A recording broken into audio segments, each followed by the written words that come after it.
लोग देखते हैं कि इंडिया में कौन कौन सा मौसम है। तो यहाँ पे कौन कौन सा मौसम है, हम लोगों ने पिछले क्लास में ग्लोब जब हम लोग पढ़ रहे थे उसमें हम लोगों ने सोलर सिस्टम जब पढ़ रहे थे उसमें हम लोगों ने देखा था कि सन के चारों ओर क्या होता है, अर्थ जो है वो रिवॉल्व करता है। और अर्थ के रिवॉल्व करने के कारण ही यहाँ पे क्या आता है, कभी गर्मी कभी ठंडा, कभी कभी ऑटम कभी स्प्रिंग सीजन आता है। जो यहाँ का जो मौसम होता है, क्योंकि यहाँ से ये जो पार्ट है वो क्या है, सन से दूर है, तो यहाँ पे क्या आता है, ठंड आता है। और यहाँ पे क्या आता है, ठंड के बाद क्या आता है, स्प्रिंग आता है। और स्प्रिंग के बाद क्या आता है, क्योंकि ये वाला जो पृथ्वी का ये वाला जो पार्ट है, ये वाला पार्ट सन का नज़दीक है, इसलिए यहाँ पे गर्मी आ जाता है। और यहाँ पे क्या है, ऑटम आ जाता है। ठीक है, तो जनरली यहाँ पे 4 सीजन होते हैं, winter, spring, summer and autumn. हम लोग जानते हैं ठंड जो होता है वो जनरली क्या होता है, दिसंबर जनवरी यही वाला मौसम रहता है, उतना जाने की जरूरत नहीं, पर दिसंबर से जनवरी ये रहता है। स्प्रिंग वाला रहता है वो यहाँ पर क्या रहता है, दिसंबर जनवरी फरवरी ये वाला रीजन रहता है। यहाँ पर सरस्वती पूजा आ जाता है तो मार्च अप्रैल ये वाला रीजन रहता है। और यहाँ से मई जून जुलाई यही महीना यहाँ गर्मी रहता है। और जुलाई के बाद अगस्त सितंबर जो रहता है, अक्टूबर हल्का सा ऑटम में रहता है। और फिर अक्टूबर के बाद नवंबर दिसंबर जनवरी फरवरी ये वाला रीजन ठंडा में रहता है। तो ये चीज़ देखिए कि ये सबको पता रहता है मौसम कौन किस महीना में रहता है। तो हम जान गए, अब हम आगे डिस्कशन करते हैं।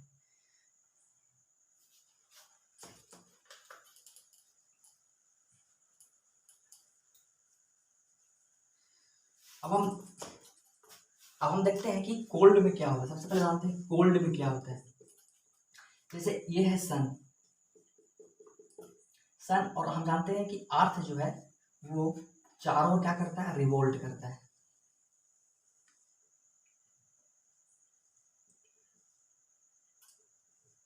रिवोल्ट करता है।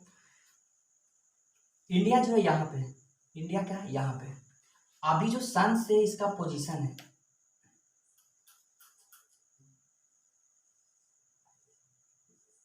इंडिया यहाँ पे है। और अभी हम क्या देख रहे हैं, जो सन से जो इंडिया वो क्या है, बहुत ही दूर है, बहुत दूर है, बहुत ही यहाँ क्या है, दूर है। तो इसी दूरी के कारण सन का जो यहाँ पर लाइट होता है वो इस मतलब इतना यहाँ पर दूर है। दूरी के कारण क्या होता है कि सन का लाइट डायरेक्ट जो पड़ता है ना वो यहाँ पड़ता है। ये मकर रेखा, कैप्रिकॉर्न 23.5 डिग्री। तो सन का जो लाइट डायरेक्ट यहाँ पड़ता है, इस वाला एक्सिस पे पड़ता है। और ये एक्सिस उधर चला गया तो यहाँ डायरेक्ट नहीं पड़ पाता है। डायरेक्ट नहीं पड़ पाता है तो इंटेंसिटी नहीं होता ज़्यादा सन के लाइट में, ज़्यादा तीव्रता से हमारे बॉडी पे नहीं पड़ता है, हमारे अर्थ के सरफेस पर नहीं पड़ता है। इसी कारण यहाँ पे क्या आ जाता है, यहाँ हमें ठंड लगता है। लेकिन वही चीज़ यहाँ ऑस्ट्रेलिया तरफ गर्मी पूरा हो जाता है। क्यों डायरेक्ट सन का लाइट इसी को पड़ता है। तो ये अभी हम डिस्कशन किया ठंड कब पड़ता है। और यही बात है 22 दिसंबर। इसी 22 दिसंबर को क्या होता है, सबसे बड़ा दिन होता है, जब सन जो है इस मकर रेखा पर पहुँचता है ना लास्ट बार, तो यही सबसे बड़ा दिन होता है। ठीक है, तो हम लोगों ने ठंड समझा कि ठंड में क्यों होता है। इसके बाद क्या होता है, ये जो है सन, ये जो अर्थ है घूमते घूमते रोटेट करते करते पहुंचता है। अभी हम समर देख लेते हैं, पहुंचता है यहाँ पहुंचता है, उसके बाद यहाँ पहुंचता है। तो इस डायरेक्शन में अभी इंडिया यहीं पर है, इंडिया यहाँ यहीं रहेगा। अब देखिए अब यहाँ क्या हो रहा है, सन का जो लाइट है अब इस पर डायरेक्ट पड़ रहा है, इस पर डायरेक्ट पड़ रहा है। ये जो पार्ट है दूर चला गया, ये दूर चला गया, बट ये नजदीक पड़ रहा है। इंडिया यहीं पे है, इस कारण से इतना गर्मी पड़ता है यहाँ पे। सन का जो लाइट का जो इंटेंसिटी है, जो तीव्रता है, बहुत ही ज़्यादा रहता है। इस कारण से यहाँ गर्मी पूरा बढ़ जाता है और इसलिए यहाँ पर समर आ जाता है।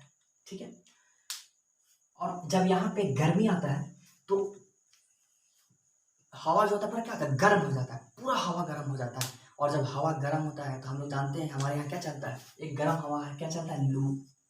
वही गर्म हवा है, क्यों, क्योंकि जब सनलाइट जब पड़ रहा है अर्थ के सरफेस पे तो सरफेस गर्म हो रहा है, और सरफेस के ऊपर क्या है, हवा है, तो हवा गर्म हो रहा है। और हवा जब गर्म हो रहा है तो कहीं पे लो प्रेशर हाई प्रेशर बन रहा है, अगर हवा तेजी से मूव कर रहा है तो जो एक हवा जो चलता है गर्म हवा उसको क्या कहते हैं, लू कहते हैं। ठीक है।